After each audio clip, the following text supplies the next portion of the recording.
They're gearing up for one of the most dangerous missions in Syria. And they have to be prepared. Exposure could be lethal. While we are searching for these secret prisons, we received information that there could be hazardous materials in this facility. The White Helmets volunteer rescue group suspects this is a chemical weapons research site. We joined their hazmat team at a former state security building. They wanted us to witness what they find. Throughout the war, the regime and its Russian backers have repeatedly tried to discredit them. With respirators fixed and suits sealed, the final touch, chemical agent detector patches. With oxygen tanks and detection devices, these two men lead the way into the unknown.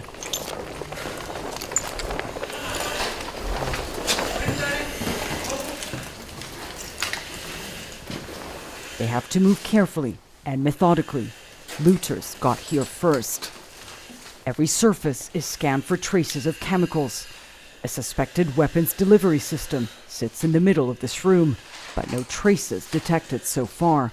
Their advanced team already told them it's the upper floors where they need to be.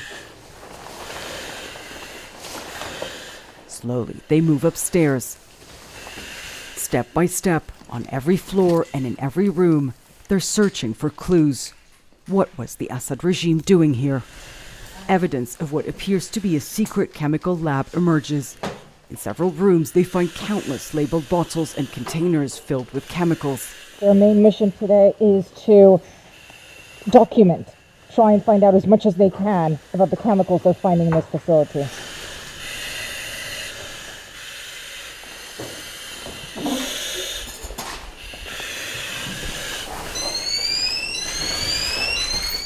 Something sets off the detector.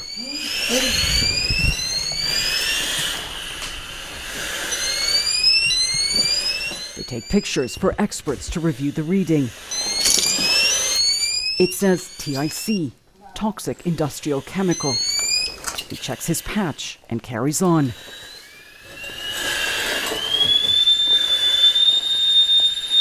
Until another alarm goes off.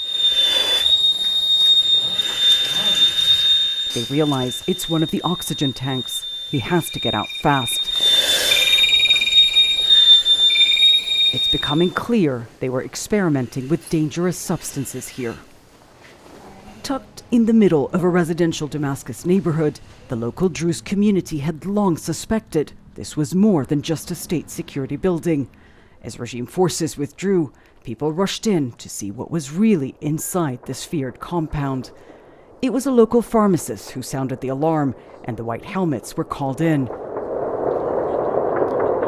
Securing sites like this one is critical amid a post-regime vacuum and a volatile security situation. These materials could not only pose risk to the civilians in neighboring areas, but also if they fall into wrong hands, they could be used elsewhere and pose a threat to other communities and maybe other countries.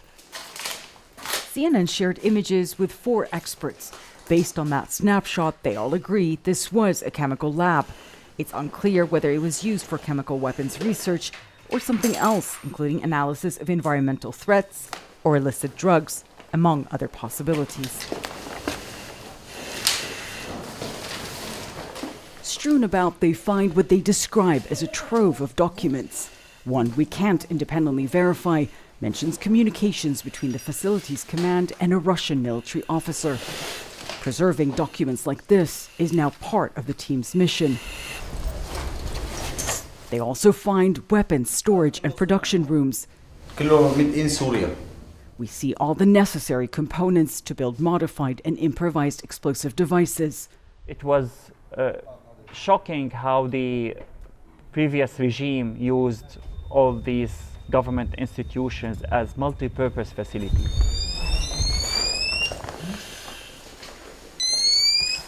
Down this dark and dingy, cockroach-infested basement is perhaps the most dangerous discovery so far.